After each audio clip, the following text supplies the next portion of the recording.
Doc Loves the Kids, a local Kitsap County nonprofit organization established in 2015 whose mission is to provide activities, programs, and community support for at-risk youth.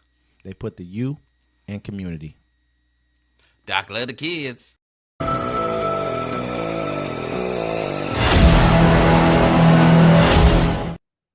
Welcome to Uncommon Courtesy. We give you the courtesy of conversation. That's uncommonly spoke of. I'm D-Mac. I'm Wesley. And this the show. Don't forget to like, listen, subscribe. Thanks to everybody who's been sticking with us while Sir Wesley is in hiding from the U.S. government. Don't forget to catch us every Sunday, 1 p.m. Pacific time. The last live we did was great, fantastic, hella interactions. I appreciate everybody that showed up, and I'm looking forward to everybody that's going to show up as soon as their team starts to lose on Sunday. Absolutely. Let's keep that going. Yeah, the one person that's not going to show up. Breaking news: New York Mayor Eric Adams charged with fraud and accepting bribes. New York City Mayor Eric Adams has been charged with 5 counts in an alleged long-standing conspiracy connected to improper benefits, illegal campaign contributions, and attempted cover-ups, according to a sweeping indictment unsealed Thursday morning.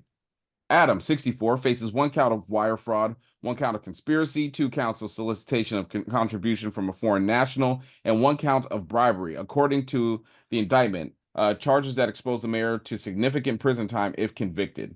Adams, who was elected in 2021, is the first sitting New York City mayor to ever face charges. This is kind of crazy. A lot of this is stemming from his dealings with Turkish.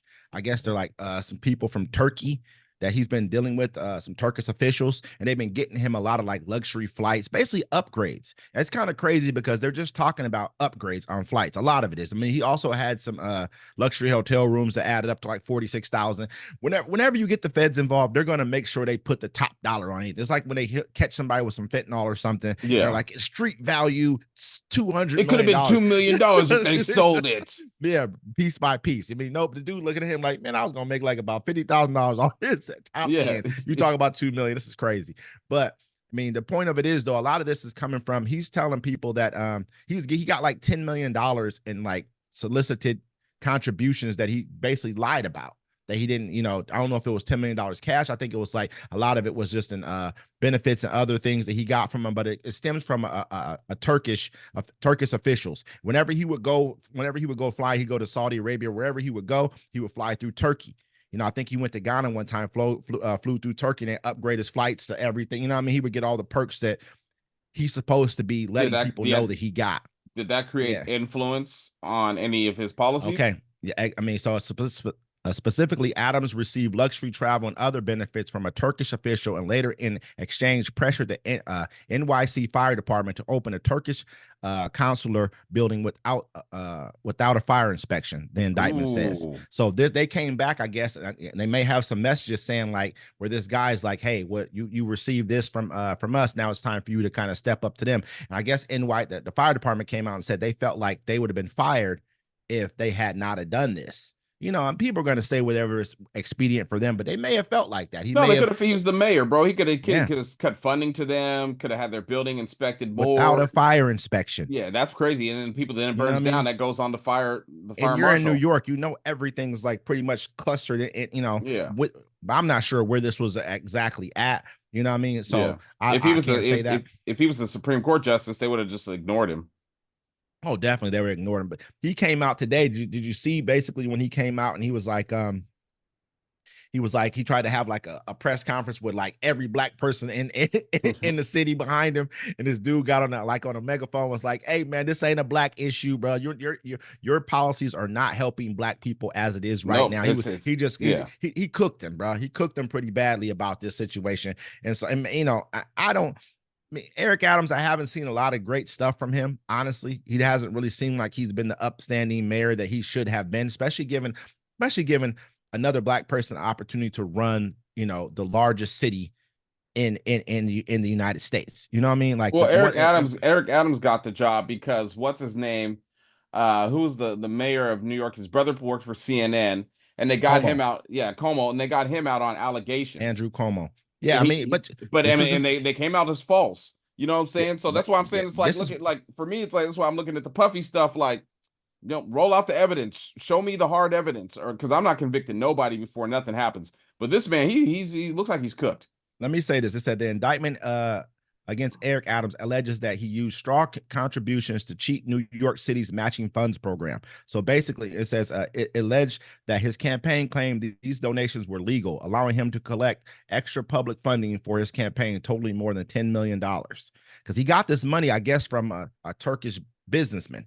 And then I guess I guess it has like a program. It sounds like they have a program to where whatever you collect, they'll publicly match your contribution. So he got a lot more money than he was supposed to through illegal campaign contributions, is what they're alleging right now. Yeah.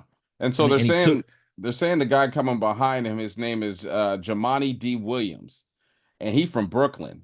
And they were showing me pictures of him, and he was in there like, he got pictures. He got like them jail post pictures. Like, I mean, he's probably the lieutenant governor. What is he right now? Is he the lieutenant governor right now? Let me see. I just had the article. Maybe not the lieutenant governor. I'm sorry, it's another one. It might be the I forget what it's called. Public advocate Giovanni is the next in line of succession and would become acting mayor. He previously served on the New York City Council, representing the 45th district neighborhood of Flatbush, East Flatbush, Midwood, Flatlands, and Marine Park in Brooklyn from 2010 to 2019.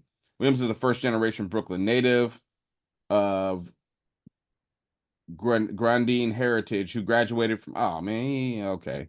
Anyways, so he's pretty much was like his running mate. So he's almost like the VP. So he's in line next to take the position. He probably won't be voted back in, especially anyone who's touched this administration is pretty much gone. I guess a number of his previous some of his people on his cabinet or whatever the case may be had already stepped down or been pushed out before this coming, So he knew this was coming. They raided his house.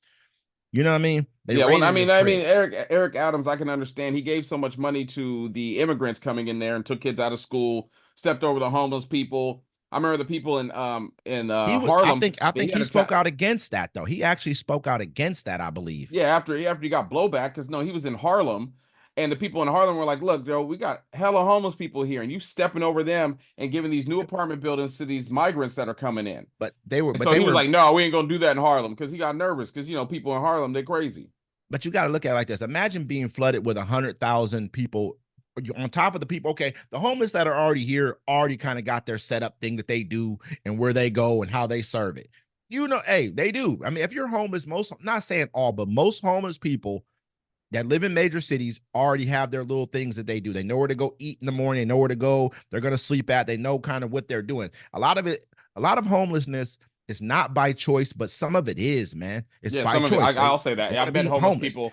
I met homeless people that were like, I was offered a residence over here across town, but I don't want to take it because they can't go in there. They can't show up drunk. They can't do drugs. They can't bring exactly. So what I'm saying is, a lot of homelessness is by choice or by things that you've done where your family don't want to deal with you no more. Exactly. But some of it is people who actually lost their homes, who have kids, who lost their job, who can't afford to, 2 times, 3 times the rent. Are a lot of people out there like that as well. We'll give it to that. But if you get 100,000 brand new people dumped into your city that don't have those same connections or don't understand anything, you better do something, because what do you think they're going to do next? Yeah.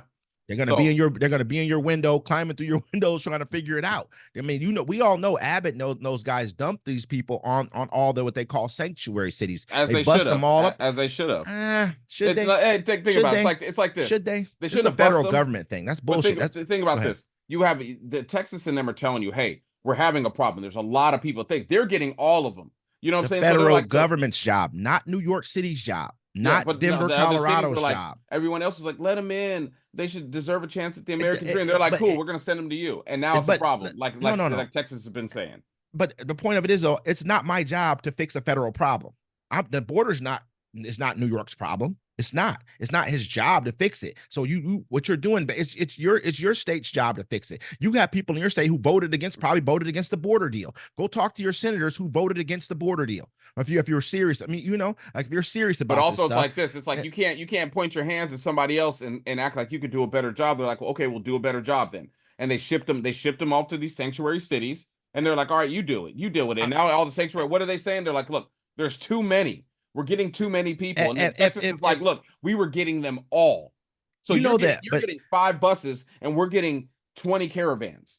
Oh, but if more than likely, Texas is already getting substantial amounts of funds from the government, federal government, to deal with some of this problem already. So you already have like a framework in place to deal with the problem to a degree. You know what I mean? Like, so you can't look at it like, if I live in New York, I don't have a framework to deal with this at all. But if I were to given time, I mean, Texas has been dealing with this since the beginning of the United States, since it's happened. So you kind of already know what to do. You can't go dump 100,000 people in New York and expect them to know what to do. Just because they say we're a sanctuary city, that's fine. Once you get to New York, that's a different situation. But you got to travel to get there. You can't just round up 100,000 people and then blame New York for your problem. I mean, are you dealing? Did Abbott go and talk to who is that? Ted Cruz, and I don't know who the other one is over there. Who the other Ted Cruz is probably in Mexico at the time. But I'm saying it's like, I mean, back onto the topic, because you're correct. You know, do you think Eric Adams is going to do time, and do you think they're going to give him a perp walk? I mean, you look at it like this. I mean, they already they cooked their last mayor, got him out of there. Yeah, they just cooked Donald Trump. This black dude's on a roll. Who did he just put in there too? And they cooked Puffy. Diddy. And I was gonna say that same black dude who's up here talking about Eric Adams is talking about they're on a roll right now. I think they're having to do more because of what they just did with Trump. They're looking at like, we got to show out, but it's like, man, you cooked Trump and then two black dudes pretty much. They got, before they got Trump, they got what's his name, homeboy that was in Marvel. You know what I'm saying? His girlfriend beat him up. They have video of him running from the girlfriend. Are you talking about Downey Jr.? Nah. He played Kang the Conqueror. Hold on, Kang the Conqueror. I don't know. Oh, you're talking about he played in Rocky too. He played in the Rocky movie as well. I can't remember his name. Yes, Jonathan Majors. Yeah. But I mean, all of this, they cooked him, and he didn't even do nothing, bro. He was just running. It's like his girlfriend was abusive, but they just hit him with something. You know what I'm saying? And like, I think Disney was behind that. He had some pretty tough text messages that he kind of almost sound like he may have, you know what I mean? Yeah, people got relationships like that. Some people like that. I remember I slept with a girl one time, and afterwards she punched me in the face. And I was like, why'd you punch me in the face? She's like, hit me back so I know you like me. And I said, girl, put your clothes back on. We are leaving.